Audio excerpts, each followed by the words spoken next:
October থেকে Hamas ইসরায়েলের যুদ্ধ শুরু হয়েছে। আর তখন থেকেই হামাস এবং ইসরায়েলের যুদ্ধ চর্চার বিষয় হয়ে দাঁড়িয়েছে। প্রতিটা মুহূর্ত এই যুদ্ধক্ষেত্র থেকে অনেক নানান ধরনের নিউজ উঠে আসছে। আর বর্তমানে এই যুদ্ধে নতুন একটি মোড় এসেছে, সেটা হলো ইরান। ইরানও কি তাহলে এইবার যুদ্ধে ডাইরেক্ট সামিল হয়ে গেল? ইরান তাহলে কি এইবার ইসরায়েলকে ধ্বংস করে দেবে? আর কতটাই বা ক্ষমতা সম্পন্ন ইরানের খুররাম শহর 4 মিসাইল? তাহলে এটাই কি ইসরায়েল ধ্বংসের মূল অস্ত্র হয়ে দাঁড়াবে? পরবর্তী ধাপ কি ইরানের এই খতরনাক মিসাইল হবে? চলুন জেনে নেব আজকের ভিডিওটিতে। বন্ধুরা, 7 অক্টোবর ছিল সেই ভয়ানক দিনটি যেদিন এই যুদ্ধ শুরু হয়। তবে এই ভয়ানক রক্তক্ষয়ী যুদ্ধ কবে শেষ হবে সেটা কারো জানা নেই। তবে এই যুদ্ধ দিনকে দিন আরও ভয়ানক হয়ে চলেছে। চারিদিকে বমের শব্দ আর ধোঁয়ায় ভরে গিয়েছে গাজাপট্টি। তবে এই যুদ্ধ বর্তমানে শুধু ফিলিস্তিন আর ইসরায়েলের মধ্যে সীমাবদ্ধ নয়। এই যুদ্ধ অনেক দেশকে তার সঙ্গে জড়িয়ে নিয়েছে। প্রতিটা মুহূর্ত হামাসকে সাপোর্ট দিয়ে চলেছে হিজবুল্লাহ। আর এটা হলো লেবাননের একটি শিয়া সংগঠন। যেখানে হামাস সুন্নি মুসলমান সংগঠন, সেখানে হিজবুল্লাহ শিয়া সংগঠন। তবে এদের একটাই টার্গেট হলো দখলদার ইসরায়েলিদের থেকে জেরুজালেমকে উদ্ধার করা। হামাসের ক্ষমতা এখানেই শেষ না। হামাসের সঙ্গে তুর্কি, ওমেন, ইরানের মতো পাওয়ারফুল দেশ রয়েছে যারা হামাসকে সব ধরনের সহযোগিতার জন্য দাঁড়িয়ে রয়েছে। আর সেখানে যদি ইসরায়েলের কথা বলি, তাহলে তার সঙ্গে রয়েছে আমেরিকার মতো পাওয়ারফুল দেশ যারা তাদের ব্যাটেলশিপ নিয়ে ঢাল হয়ে দাঁড়িয়ে রয়েছে। 7 অক্টোবরের পর থেকে প্রায় 20 লাখ জনবসতিপূর্ণ গাজা ইসরায়েলি বিমান হামলায় ধ্বংসস্তূপে পরিণত হয়েছে। ইসরায়েল গাজাপট্টির খাদ্য, জল, বৈদ্যুতিক সমস্ত ব্যবস্থা বিচ্ছিন্ন করে দিয়েছে। ইসরায়েলের প্রধানমন্ত্রী বেঞ্জামিন নেতানিয়াহু বলে গাজা থেকে হামাসকে শেষ করে দেবে। তবে দিন দিন ইসরায়েলের এই ভরসা শেষ হয়ে যাচ্ছে যখন থেকে এই যুদ্ধে হিজবুল্লাহ সামিল হয়েছে। আর বর্তমানে তো এই যুদ্ধে ইরানের এন্ট্রি হয়েছে। আর ইরানের কাছে এমন হাতিয়ার রয়েছে যার ব্যবহার করে মুহূর্তেই ইসরায়েলের নাম চিহ্ন মুছে দেওয়া সম্ভব। তবে শুধু এটাই না, ইরান ইসরায়েলকে ধমকি দিয়ে বলেছে গাজার অভ্যন্তরে যদি আর ইসরায়েলি বাহিনী হামলা চালায় আর একটি ধাপও যদি অগ্রসর হয়, তাহলে ইসরায়েলের ওপর হামলা করে দেবে। তবে ইসরায়েল লাগাতার গাজায় হামলা চালিয়ে যাচ্ছে।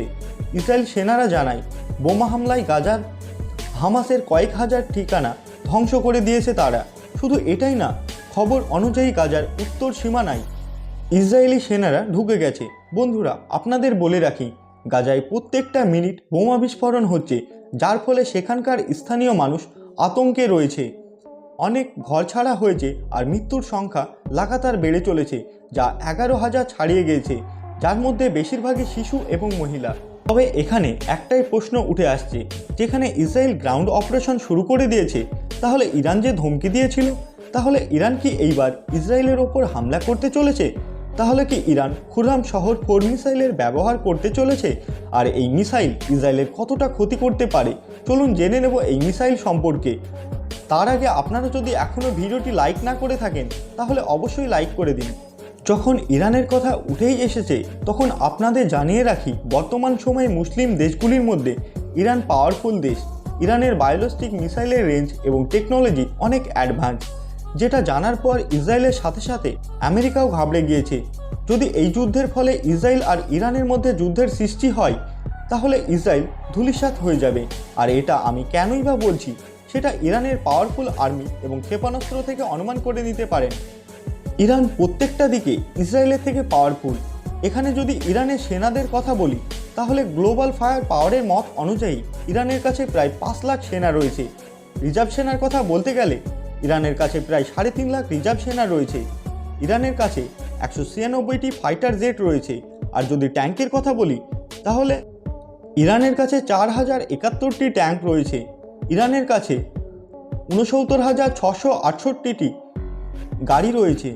এই হিসাবে বুঝে নিতে পারেন, যদি হামাস, হিজবুল্লাহ আর ইরান যখন ইসরায়েলের ওপর ঝাঁপিয়ে পড়বে, তখন ইসরায়েলের কি অবস্থা হবে।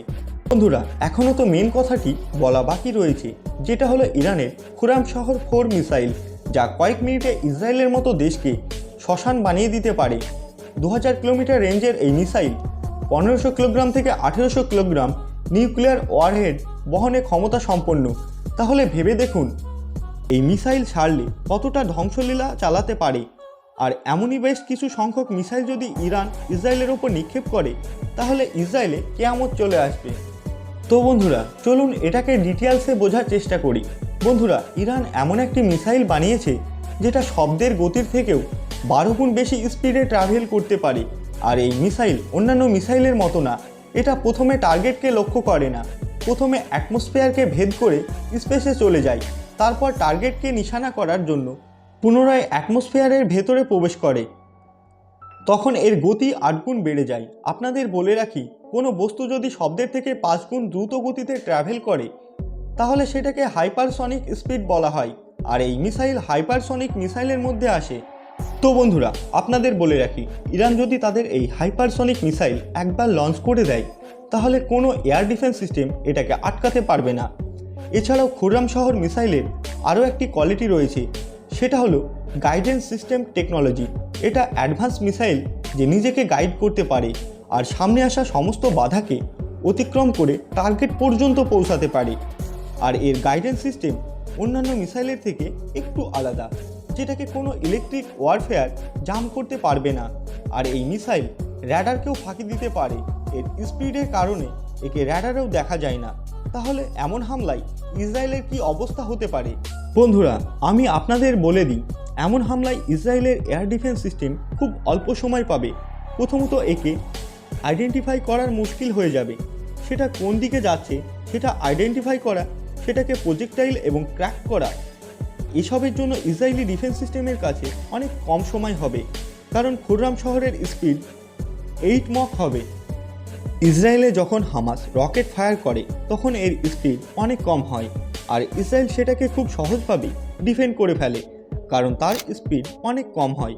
কিন্তু ইসরায়েলি ডিফেন্স সিস্টেম যখন ইরানের খুররাম শহর মিসাইলের সামনাসামনি হবে তখন ইসরায়েলের ডিফেন্স এফিসিয়েন্সি অনেক কম হবে।